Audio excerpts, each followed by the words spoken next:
تعالوا بينا نعرف ايه حكاية فيلمنا ونبدأ أحداثه المشوقة والمثيرة. بنروح لمكان ما في أعماق يوروكشاير المملكة المتحدة، وبنشوف عربية نقل شهود عسكريين وهي بتنقل مسجون مهم، وبيبقى عليه حراسة شديدة جدا ومعاهم أسلحة ومغطين وشه. وأثناء ما بيكونوا في الطريق بيسأل واحد من الحراس القائد بتاعهم عن تهمته، فبيرد عليه القائد وبيعرفه السؤال الصح، يا ترى ايه اللي هيعمله في الفترة اللي جاية. وفجأة بتخبط بيهم العربية وبيتعصب القائد على السواق وبيطلب منه ينتبه للطريق كويس. فبتقف العربية فجأة قدام جرار وبيستغرب القائد وبينادي على السواق، ولما ما بيردش بيأمر 2 من رجالته ينزلوا يشوفوا ايه اللي بيحصل. واول ما بينزلوا وبيقربوا من الجرار بيظهر القاتل المحترف ووكر وبيذبحهم بسكينته. في الوقت ده بيبدأ القائد يقلق وبيأمر 2 تانيين ينزلوا يطمنوا على زمايلهم. وقتها بيخلص عليهم يوكر بكل سهولة زي اللي قبلهم. وقتها بيسمع القائد صوت ضرب نار وبيأمر 2 من رجالته ينزلوا، وطبعا بينفذوا الأوامر لكن بيموتوا.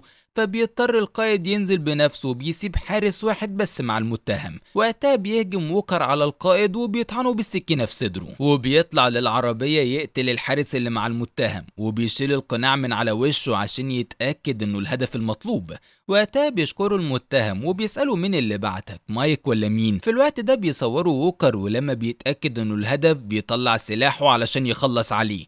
فبيترجى المتهم يرحمه ويسيبه عايش مقابل اي مبلغ يطلبه، لكن ووكر بيتكلم وبيعرفه انه مش هيقدر يديله اللي محتاجه وبيضربه بالنار يخلص عليه في وقتها. بعدها بينزل من العربية بيتفاجئ ان القائد لسه عايش وقدر يهرب، فبيبدأ يدور عليه بهدوء لكن مش بيلاقيه. فبيتصل على رئيسه يعرفه ان في شاهد شاف وشه وبكده يبقى تم اكتشافه. فبيطلب منه رئيسه يبعت له مكانه وبيعرفه انه هيبعت له عربية تاخده لانه لازم يختفي مرة تانية. بتوصل بعدها العربية وبتنقل ووكر لمكان اسمه مركز إعادة التكليف، وده مكان بعيد مستخدم وممول من عالم الجريمة من القتلة والمرتزقة، ووظيفته التنفيذ السريع للهوايات الجديدة اللي بيتم اكتشافها وموقعه غير معروف. فبياخدوا الحارس وبيدخلوا المركز وبيروحوا لأوضة السلاح، وبيقابل شخص اسمه سميثي وبترحب بيه واحدة ست اسمها فورج وبتقول له أخيرا رجعت. ومن خلال كلامهم بنعرف ان ووكر دخل المركز ده اكتر من مرة. فبتعرفوا فورج ان سهل جدا تعاقب هوية جديدة ليه وانها هتسلم مستنداته الجديدة. وبيسألها ووكر ده هيتم الليلة، ولما بتبصله بيترجاها تخلص هويته الجديدة بسرعة. فبتعرفوا انه مش هيبقى لوحده الليلة في المركز، وبتلفت انتباهه ان المكان فيه مجموعة تانية من القتلة، وبتطلب من سميسي يجهز ووكر قبل ما يقفل الابواب وبيسيبه وبيمشي. وقتها بتدخل عليهم عاملة النظافة، واول ما بيشوفها سميسي بيتوتر وبيبان عليه انه معجب بيها. فبتطلب منه وقتها مفاتيح المكتب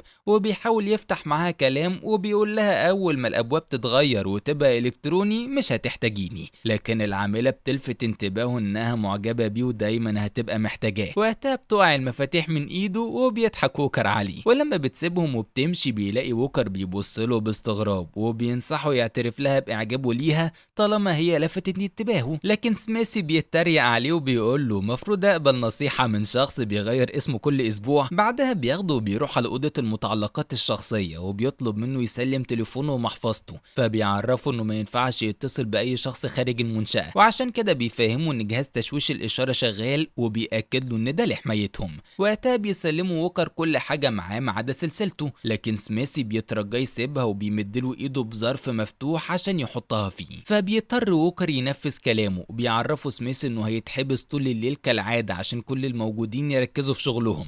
واثناء ما بيكونوا خارجين بيدخل واحد من اللي شغالين في المركز ومعاه قاتل. فبيلاحظ ان القاتل بيتخانق معاه عشان مش عاوز يسلم شنطته، وبيحاول الشخص ده يفهمه ان ما ينفعش يحتفظ معاه باي متعلقات شخصيه، لكن القاتل بيرفض وبيتعصب عليه. وقبل ما ووكر يتدخل بينادي عليه سميثي وبيعرفه انه لازم يروح اوضه تغيير البصمات. فبيروح ووكر الاوضه وبيحط ايده على جهاز سخن جدا لحد ما جلده بيتحرق، وده بيكون هدفه تغيير جلده وتكوين جلد جديد ببصمات جديدة. وبيتألم ووكر لكن بيستحمل، وبعد ما جلد ايده بيتحرق وبيدهن ايده بمخدر وبيربطها. بعدها بيروح على اوضته اثناء ما بيكون ماشي بيقابل القتلة اللي موجودين في المكان، فبيبان انهم بيكرهوه جدا. وبيلاحظ ووكر ان في اوضة فيها بنتين، وبيقف قدامها لثواني وبتقوم واحدة منهم اسمها إلدا تقفل الباب في وشه، فبيكمل ووكر طريقه وبيدخل اوضته. في الوقت ده بيوصل على المكان مجموعة من القتلة المحترفين ملثمين ومعاهم اقوى انواع السلاح. وقتها بيتصل زعيمهم على رئيسه وبيعرفوا انهم قدام المركز وانه قريب يقفل، فبيأكد له ان نظام الامن سهل جدا زي ما توقعوا، وبيأمر رئيسه يقتل كل الموجودين ما عدا الهدف، وبيفكروا ما يسيبش اي شهود وراه وينظف المكان من الجثث. فبيأكد عليه انه عاوز الهدف حي وبيهدده بالقتل لو ما نفذش كلامه. وهنا بنعرف ان الهدف تبقى جولييت صاحبة إلدا اللي موجودة معاها في الأوضة. وقتها بيأمر زعيم العصابة رجالته يجيبوا له بنت اسمها كاتس، وكمان بيعرفوا انهم لازم يخلصوا على كل الموجودين في المركز ما عدا جولييت.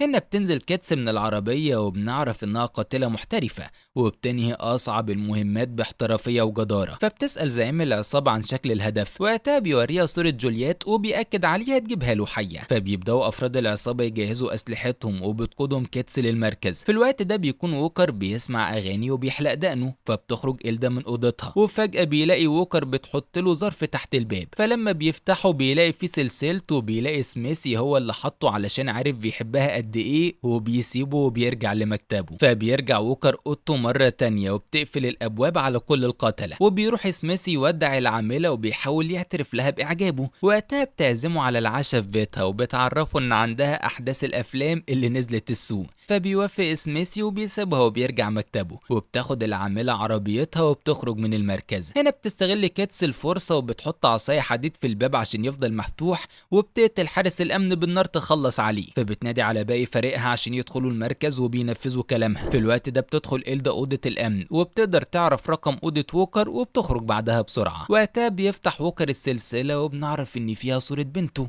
فبيدخلوا القتلة وقتها ورا بعض وبيبدأوا ينتشروا في المكان. وأول مكان بيدخلوه أوضة المراقبة وبيقطعوا رقبة العامل بالسكينة يخلصوا عليه. فبيبدأ القاتل يفتح كل الأبواب لزمايله وبيعطل نظام المراقبة. وقتها بيكون سميسي بيجهز حاجته علشان يمشي، لكن أثناء ما بيكون خارج بيسمع صوت ضرب النار وبيشوف واحد من أفراد الأمن وهو غرقان في دمه.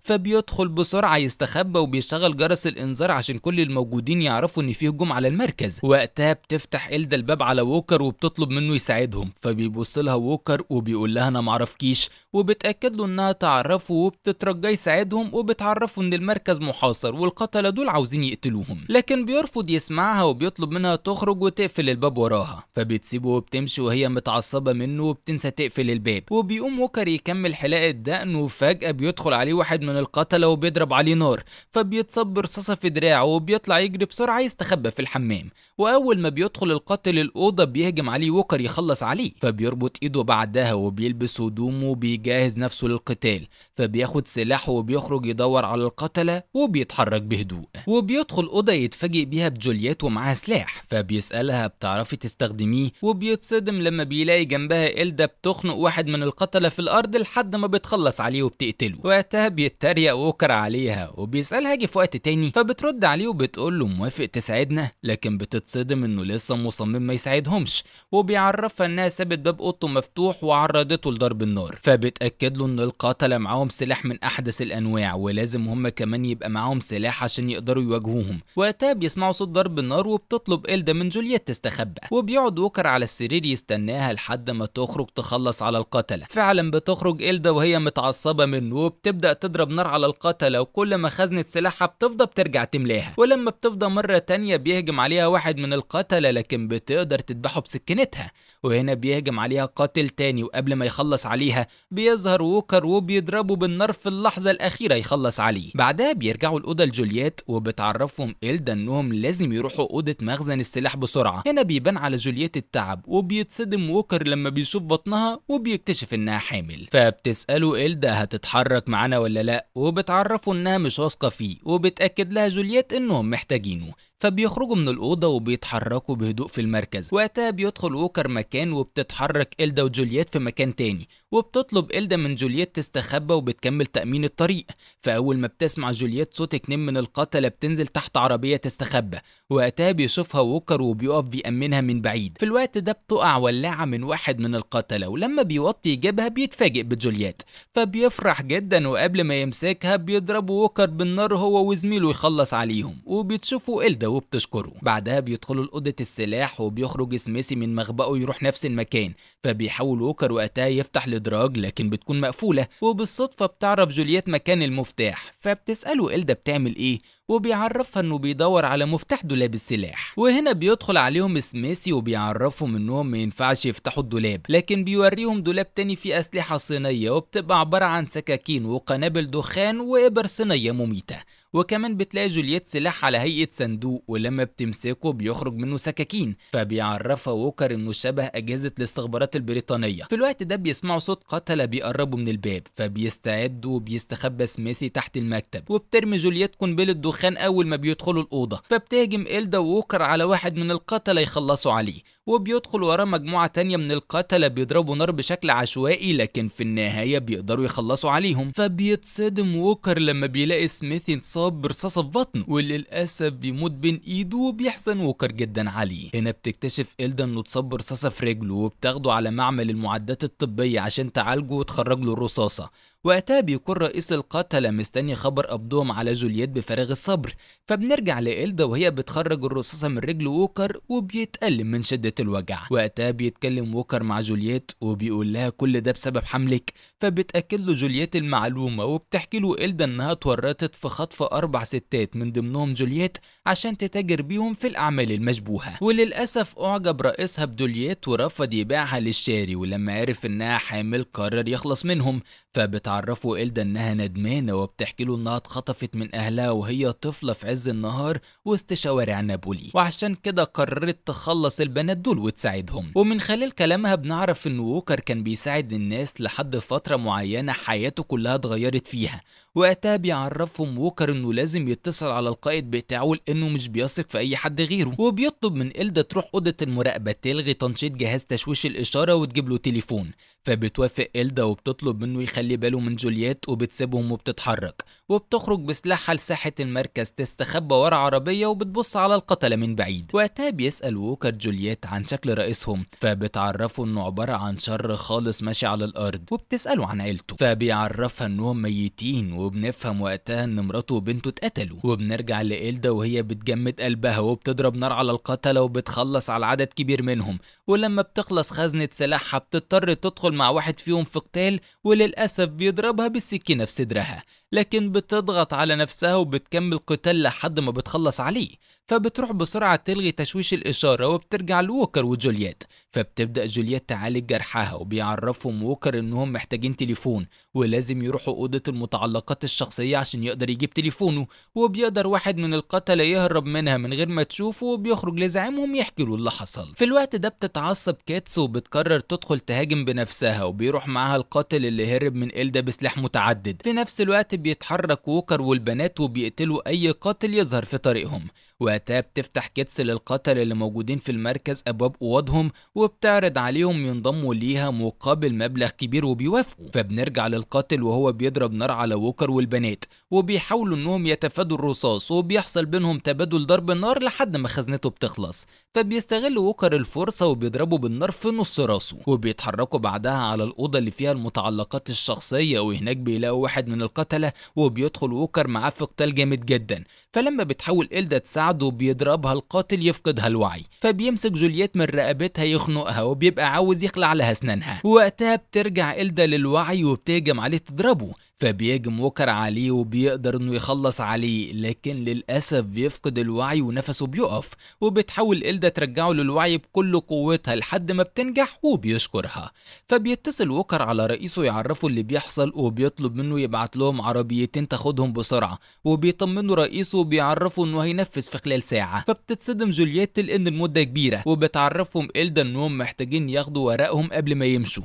فبيعرفهم ووكر انهم هيلاقوه في المبنى التاني، وبيبدأوا يتحركوا. أثناء ما بيكونوا خارجين بتحس جولييت بالتعب، وقتها بيلاقي ووكر واحد من القتلة واقف لهم في الطريق، فبيقرر يخرج يشغله لحد ما البنات يستخبوا ويقدروا انهم يدخلوا المبنى اللي فيه الورق. وبيدخل ووكر في قتال معاه، فللأسف بيظهر 3 قتلة لإلدا وبيدخلوا معاه في قتال جامد جدا، وبتبقى مهارته عالية جدا. فبتطلب إلدا من جولييت تهرب وتروح للمبنى اللي فيه الورق بسرعة. فبعد قتال بين ووكر والقاتل بيقدر ووكر انه يسيطر عليه، وبيمسك شاكوشين وبيفضل يضربه بيه على راسه ضربة ورا التانية لحد ما بيخلص عليه. اما إلدا بتتصاب برصاصة في بطنها، لكن بتضطر تكمل قتال لحد ما بيظهر ووكر وبيخلص عليه. في الوقت ده بتقدر كيتس توصل لجولييت، ومن غيظها بتجرحها في وشها بالسكينة. وقتها بيدخل ووكر الأوضة اللي فيها ورقهم، وبيتصدم لما بيلاقي فورج مقتولة وفي ايديها جواز سفر ومبلغ كبير. فبتسأله إلدا وقتها ناوي على ايه، وبتتصدم لما بتعرف انه مش هيهرب معاهم وهيكمل في طريقه. وبتعرفه انها تعرف ماضيه كويس، وهنا بنعرف ان مراته اتقتلت علشان انقذ رهاين من اليمن. وقتها بيتعصب ووكر عليها وبيعرفها انه لازم يكمل علشان بنته تفضل في امان، وهنا بنعرف انها لسه عايشة. فبتتضايق إلدا من قراره وبتقرر تسيبه وتمشي. ولما بتخرج بتشوف كيتس وهي خارجة بجولييت، فبيخرج وراهم ووكر، ولما بيلاقي سلسلته اللي فيها صورة بنته مرمية على الارض وبيتأكد ان البنات في خطر، بيقرر يكمل وبياخد مسدس واحد من القتلة في طلقة واحدة بس. في نفس الوقت بتهجم إلدا بسكينة على زعيمهم، ولما بتحاول كيتس تضربها بالنار بتفتح جولييت باب العربية وبتوقعها على الارض. فبيوصل ووكر وبيدخل مع زعيمهم في قتال، وعلى الجانب التاني إلدا بتقاتل كيتس بمهارة لحد ما بتوصل لسكينتها وبتغرزها في بطنها تخلص عليها. وقتها بيكمل ووكر قتاله لحد ما بتحدف له إلدا السكينة وبيقطع له بيها ايده. وهنا بيجي دور جولييت وبتسوق العربية بأقصى سرعة وبتدوس عليه تقطعه. وقتها بتوصل العربيات اللي قائد ووكر بعتها، فبيطلب ووكر منهم يركبوا في واحدة ويهربوا من البلد، وبيدي لجولييت الفلوس اللي كانت مع جواز سفر وعلشان تصرف منها. فبتشكره جولييت وإلدا وبيسيبهم وبيروح يركب العربية التانية، وبيديله واحد من الحراس شنطة الإسعافات الأولية يعالج جروحه، وكمان بيديله تليفون يرد على القائد بتاعهم. فبيطلب منه القائد بتاعه ينظف نفسه ويستعد للمهمة الجديدة، وبيعرف ووكر انه لازم يخلص من حاجة مهمة الأول. بعدها بشهر بنشوف جولييت وإلدا وهم في مكان آمن، لكن إلدا بتودعها وبتعرفها انها لازم تكمل وتنقذ باقي البنات. اما ووكر بيروح لرئيس إلدا وجولييت يخلص عليه عشان يعيشوا في امان، وبيضربوا اكتر من رصاصة لحد ما بيتأكد انه اخيرا مات. وبكده بتنتهي احداث فيلمنا النهاردة. يا ريت ما تنسوش اللايك والشير واشتراككم في القناة وتفعيل زر الجرس علشان يوصل لكم مننا كل جديد، وما تنسوش تسيبوا لنا رأيكم تحت في الكومنتات. نشوفكم في الملخصات اللي جاية. سلام.